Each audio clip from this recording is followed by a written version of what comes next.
Over the years, our kids have had a lot of illnesses. 6 kids means a lot of childhood sniffles and coughs. And when our kids weren't feeling well, it affected our entire home. Luckily, some clever guys in Brisbane have come up with the perfect solution: Rehydrate. Rehydrate are delicious drinks that rehydrate up to 3 times faster than water alone, packed with essential electrolytes. Rehydrate is one of the few rehydration products that is safe for all ages. Stock up at Coles and be prepared whenever illness strikes.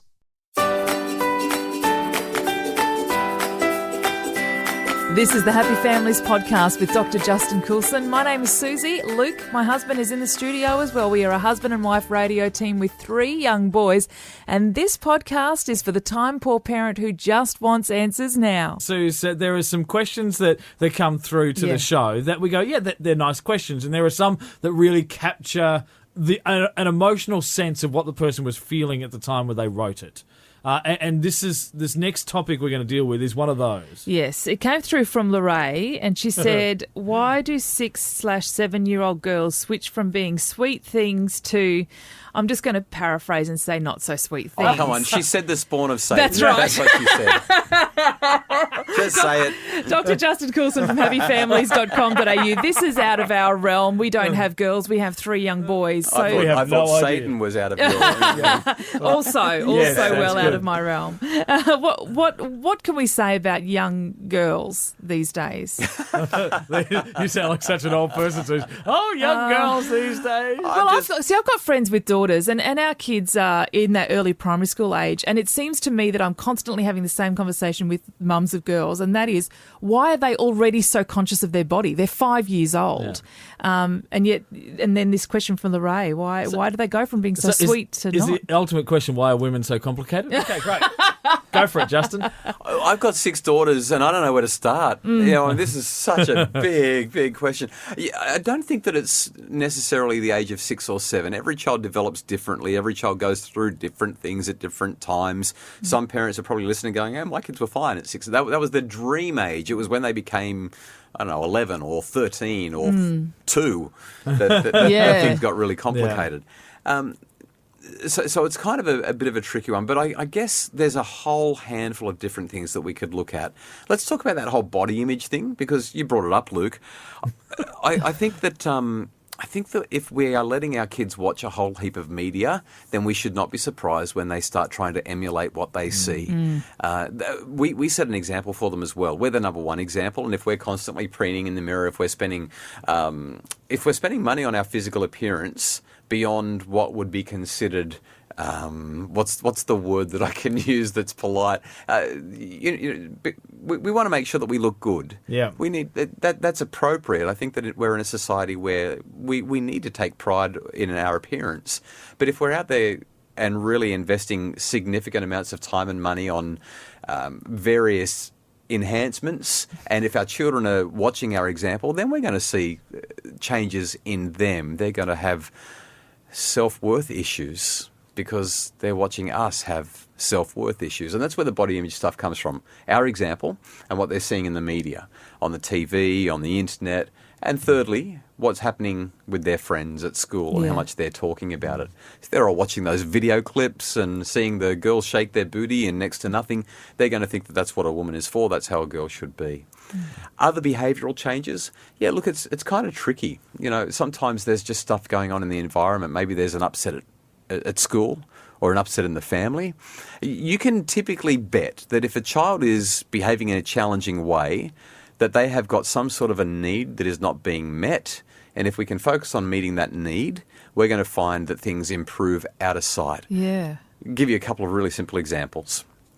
I can't tell you how many parents I've worked with one-on-one who have told me that their children are out of control.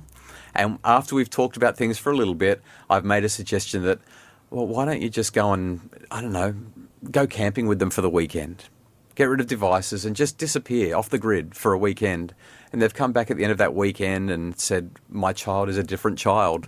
They've transformed back into the child they once were. Yeah. Maybe it's about Super Saturdays. I read something the other day. If there's 52 Saturdays in each year and our children are with us until they're 18, we have about 920 Saturdays with them before they're gone.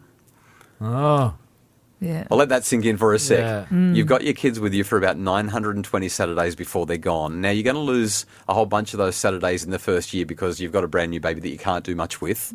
But then once they get to about 6, 7, 8, 9, 10, 11, you start to lose them to Saturday sports and to friends, and then they get into their job. teen years, they get a job. 920 Saturdays is not a lot, especially once you start crossing off all the ones where they're not going to be available. And I think that if you're having a hard time with your child who is turning into something that you don't want them to be, look at the relationship, look at how much time you're investing, and find a Saturday or a Friday night or an every night when you tuck him into bed, when you squeeze their leg and tell them that you love them, give them that hug, sing them that song, say that little prayer with them, read them that story, whatever it is that you do at night time, turn it into a real nurturing time. You know, the kids act up most of the time because there's a relationship need that's not being met.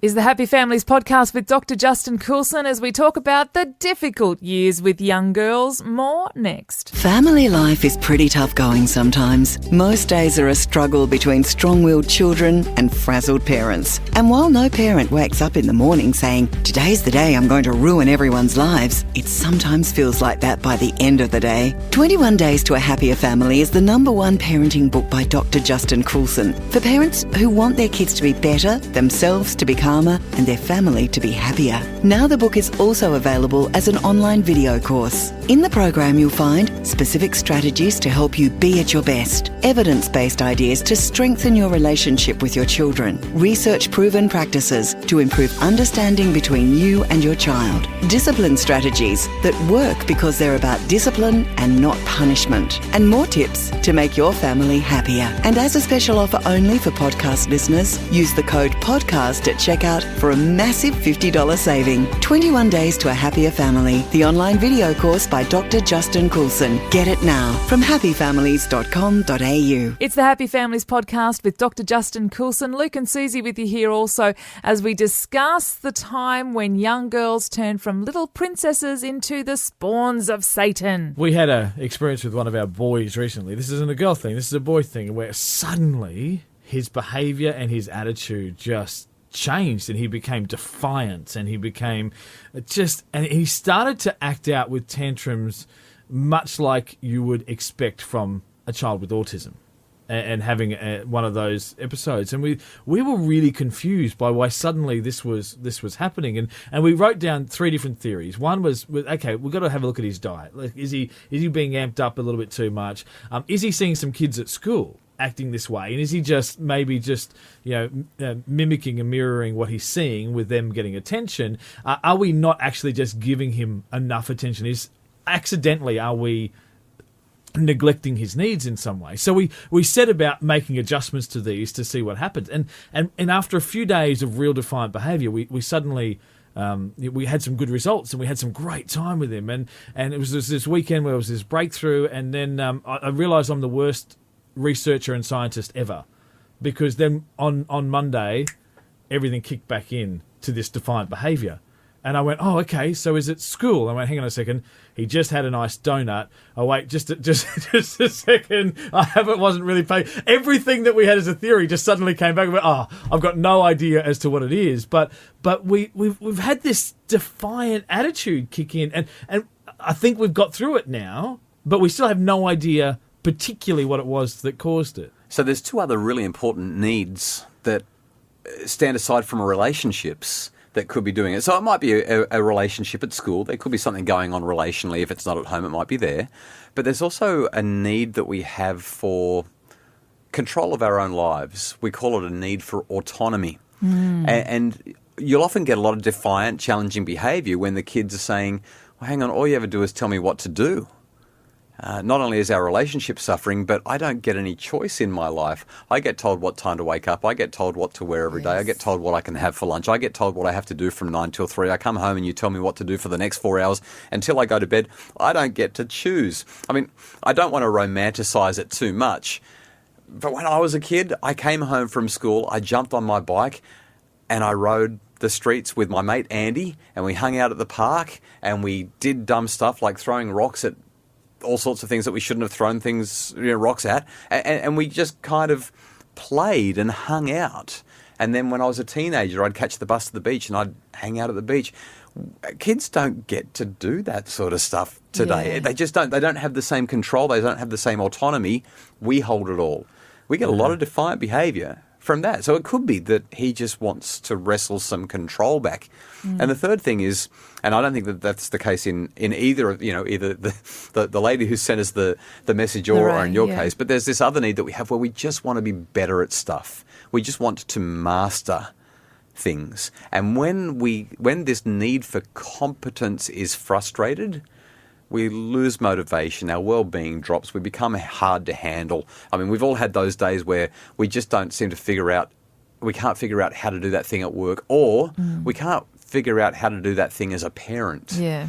And we become demotivated. And sometimes we look at ourselves or at one another and we say, I just can't do this. I can't figure it out. I've got no idea. I'm not motivated. I feel lousy. I'm failing. And we act in unhelpful ways as well. So those are the three big ones: relationships, competence, and autonomy. And if we can meet those needs, we'll find that our children will typically be happy and healthy and motivated. So we don't have to assume that there's going to be this attitude switch. Like, if that's not necessary, even if it's normal because it happens a lot, it's not normal as in it has to No, be that's the right. case. Just because it's normal doesn't mean we should accept it as appropriate. Yeah. Kids are going to rebel. Kids are going to push against us. That's normal. That's what children do. And at that point, we sit back and we say, well, is this a principle that I've got to stand firm on? Or is it a preference that I've got, and can I shift it a little bit? Isn't it an interesting line? I think about, and I saw this on a friend's Facebook post recently where they were telling a story about their young daughter. And I would imagine if you put these two stories of this message and this post together, and the story was this young 6-year-old girl whose response was what was described as sass. And I would just imagine there's this very thin line where on one side it's sass, on the other side it's attitude. and we laugh and we think it's cute, the sass, and then when it becomes the spawn, it's not funny anymore. Yeah, that's exactly it. I laugh when I look at my kids and how much they give sass and attitude and everything associated with it, and I just think to myself, man, this is hard work. Like, it's extremely hard work to be a parent.